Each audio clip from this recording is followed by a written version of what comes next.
What is your net? Do one thing, add everything which you own. आपका PF, आपका mutual fund, gold, family property में आपके shares, add every one of those and then subtract everything you owe. आपकी EMI, credit card की outstanding, any kind of personal loan, सब कुछ add करने और सब कुछ सब्सट्रैक्ट करने के बाद में जो नंबर आपको मिलेगा वो होगा आपका net worth. But this is a very important question, क्या आप उस नंबर से एक्चुअली में खुश हो? आपको लगेगा कि मैं 28 साल का हूँ और मेरी नेटवर्थ 2 से 5 लाख रुपए की है, जो मेरे एज के हिसाब से सही है, right? Wrong. That's exactly the problem is, क्योंकि हो सकता है कि ये नंबर आपके एज के हिसाब से सही ना हो। इसलिए इस वीडियो में हम वो डेटा देखेंगे जो इस बात को प्रूव करेगा, और इससे ज्यादा इंपॉर्टेंट हम ये डिस्कस करेंगे कि आप एक्चुअली में इसके बारे में क्या कर सकते हो। इंडिया में इनकम एक ऐसा नंबर है जिसके लिए सभी ऑब्सेस्ड हैं। हर एक फैमिली गैदरिंग में आपकी इनकम ही पूछी जाती है। Salary, CTC, package, that matters, right? Wrong, क्योंकि इनकम एक तरीके से वाटर फ्लो है जो आपकी तरफ आ रहा है, और नेटवर्थ वो बकेट है जिसमें वो वाटर स्टोर हो रहा है। और हम में से कई लोगों के लिए वाटर फ्लो तो सही है, पर जो बकेट उस वाटर को होल्ड करना चाहिए उसमें कई सारे छेद हैं। आपकी इनकम 1 लाख पर मंथ से भी ज्यादा हो सकती है, पर फिर भी आपका अकाउंट खाली हो सकता है। क्यों? Lifestyle, inflation, EMI, credit card and other reasons. But net worth actual score board है। नेटवर्थ ही डिसाइड करता है कि आप फाइनेंशियली कितने ज्यादा फ्री हो या फिर फाइनेंशियली कितने ज्यादा डिपेंडेंट हो। सो एक एवरेज इंडियन के लिए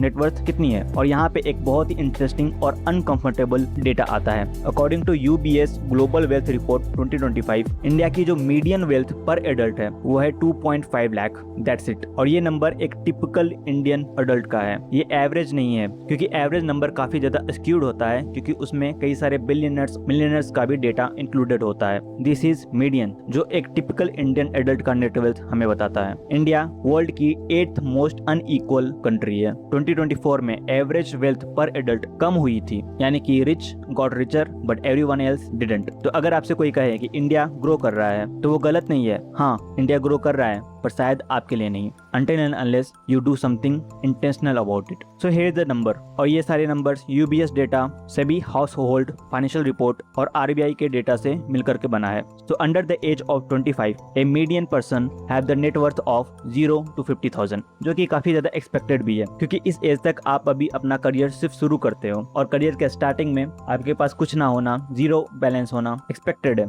लेकिन यहाँ पे एक बहुत ही इंपॉर्टेंट चीज ये भी है कि इस एज में कई सारे लोग अपनी फाइनेंशियल लाइफ को स्टार्ट करते हैं एक काफी बड़े लोन के साथ में, और वो है एजुकेशन लोन। तो एक बहुत बड़ी पॉपुलेशन अपने फाइनेंशियल लाइफ की स्टार्ट नेगेटिव नंबर से करती है।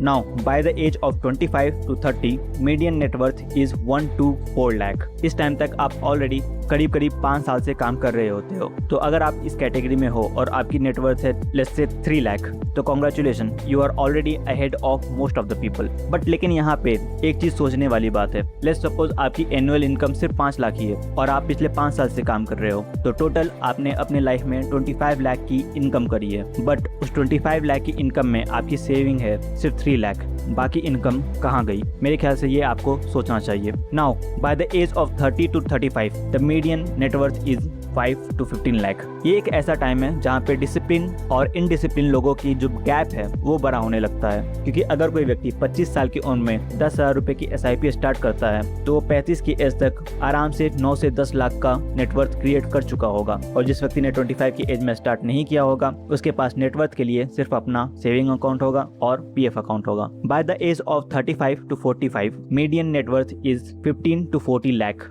और ये जो डेकेड है वो मेक और ब्रेक डेकेड है, क्योंकि 40 की एज तक मीडियन नेटवर्थ होती है 25 to 35 लाख। लेकिन यहाँ पे एक बहुत ही इंपॉर्टेंट ट्विस्ट ये है कि ज्यादातर लोगों की जो नेटवर्थ होती है इलिक्विड एसेट में लगी हुई होती है, जैसे कि गोल्ड, कोई फ्लैट, या फिर किसी टियर 2 सिटी में कोई प्लॉट जो पिछले 20 साल से बेचा नहीं गया है। यूबीएस रिपोर्ट के अकॉर्डिंग सिर्फ 20% इंडियन वेल्थ फाइनेंशियल एसेट्स में लगी है। फॉर कंपैरिजन यूएस में 60% नेशनल वेल्थ फाइनेंशियल एसेट्स में लगी है। यानी कि इस स्टेज पे जिनके पास में ऑन पेपर नेटवर्थ अच्छी है भी, वो अपने पैसे को यूज नहीं कर सकते, वो अपने पैसे को सही तरीके से कंपाउंड नहीं कर सकते, क्योंकि उनका सारा पैसा इलिक्विड एसेट्स में लगा हुआ है। By the age of 45 to 55, the median net worth is 40 to 80 lakh. और ये एक ऐसा स्टेज है जहाँ पे लोग जागना शुरू करते हैं, क्योंकि इस पॉइंट तक बच्चे बड़े होने लगते हैं, रिटायरमेंट कोई फार ऑफ कॉन्सेप्ट नहीं रह जाता है, काफी ज्यादा पास आ जाता है और अब मैथ काफी ज्यादा फ्राइटनिंग हो जाता है। लेट्स सपोज आपको रिटायरमेंट के लिए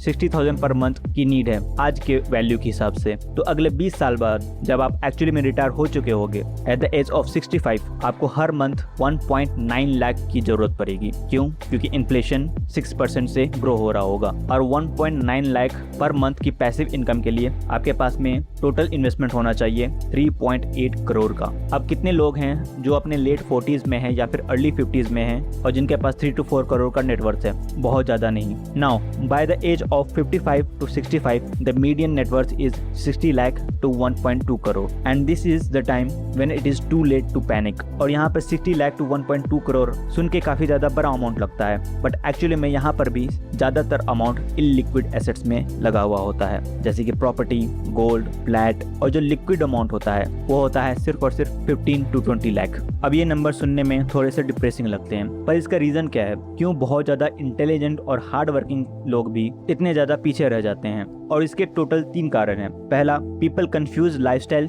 विथ वेल्थ। इंडिया में लाइफस्टाइल इन्फ्लेशन काफी ज्यादा है। वेडिंग, कार, वेकेशन, लग्जरी, लोग इन चीजों पर काफी ज्यादा पैसे खर्च करते हैं, लेकिन हर एक रुपया जो आप सिर्फ परफॉर्म करने पे खर्च कर रहे हो वो आप एक्चुअल में वेल्थ क्रिएट करने पे खर्च नहीं कर रहे हो। दूसरा कारण है over index on real estate. अब ये सुनकर कोई ना कोई कहेगा कि मेरे पेरेंट्स ने 8 लाख रुपए में कोई प्रॉपर्टी खरीदी थी और वो अभी 80 लाख की हो चुकी है, so real estate is a investment. और मैं यहाँ पे ये नहीं कह रहा हूँ कि रियल एस्टेट गलत है, लेकिन रियल एस्टेट में आपका पैसा 10x होने में 25 ईयर्स लगते हैं। निफ्टी 10x 12 साल में हो चुका है। पर इससे ज्यादा इंपॉर्टेंट है कि रियल एस्टेट काफी ज्यादा इलिक्विड एसेट है। अगर आपको कल को जरूरत पड़ती है पैसों की तो आप इंस्टेंटली अपने रियल एस्टेट को बेच नहीं सकते हो। ये काफी ज्यादा अनडाइवर्सिफाइड एसेट भी है। आप अपने पैसे को 50 जगह पे नहीं लगा सकते हो अनटिल एंड अनलेस आपके पास में उतना ज्यादा इन्वेस्टमेंट हो। रियल एस्टेट काफी ज्यादा ट्रांजैक्शन हेवी है और इसका मेंटेनेंस कॉस्ट काफी ज्यादा हाई होता है और ज्यादातर लोग इस मेंटेनेंस कॉस्ट को पूरी तरीके से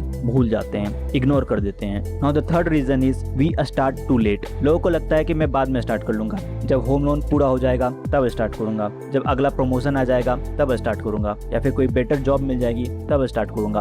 पर कंपाउंडिंग किसी के लिए भी वेट नहीं करता है। फॉर एग्जाम्पल, अगर आप 10,000 रुपए पर मंथ की SIP स्टार्ट करते एट द एज ऑफ 25 तो बाय द एज ऑफ 60 आपकी टोटल नेटवर्थ होगी 6.4 करोड़।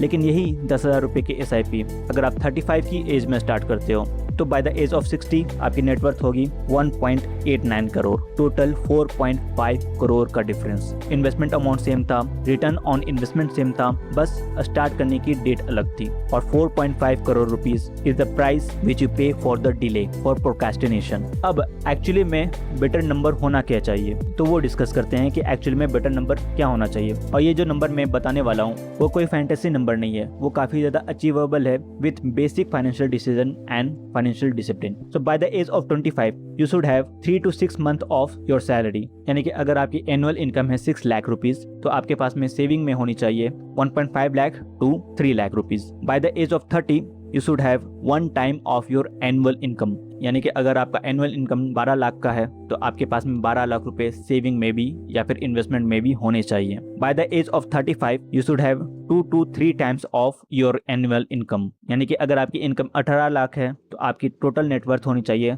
36 to 54 लाख। अब ये सुनने में थोड़ा ज्यादा इंटिमिडेटिंग लगता है, बट ये काफी ज्यादा अचीवेबल है। अगर आप 25 की एज में भी SIP स्टार्ट करते हो तो आप 35 तक इस नंबर को इजिली अचीव कर सकते हो। By the age of 40 you should have 4 to 5 times of your annual income. और ये एक ऐसा पॉइंट है जहाँ पे कंपाउंडिंग एक्चुअली में हेवी लिफ्टिंग करना स्टार्ट करता है। And then by the age of 50 you should have 8 to 10 times of your annual income. और जब आपके पास में 8 to 10 times of your annual income savings और इन्वेस्टमेंट में होते हैं तब आपका पैसा एक्चुअली में आपके लिए काम करना शुरू कर देता है और आप पैसे के लिए काम नहीं करते हो। लेकिन आप कहोगे ये नंबर्स काफी ज्यादा हैं, कोई भी इन नंबर्स को अचीव नहीं कर पाता। And that's exactly the point. ज्यादातर लोग इस नंबर को अचीव नहीं कर पाएंगे, लेकिन कुछ लोग इस नंबर को अचीव कर पाएंगे जिनके पास में पेशेंस होगा, जिनके पास में डिसिप्लिन होगा और जो फाइनेंशियल लाइफ को लेकर के एक्चुअली में सीरियस होंगे। इसके अलावा एक और क्वेश्चन है जो आपको पूछना चाहिए, क्या SIP आपको एक्चुअली में वेल्दी बनाएगी या फिर SIP सिर्फ और सिर्फ एक डिस्ट्रैक्शन है? अगर आपको इसका जवाब जानना है तो आप इस वीडियो को जो चेकआउट करना। तब तक के लिए बाय बाय।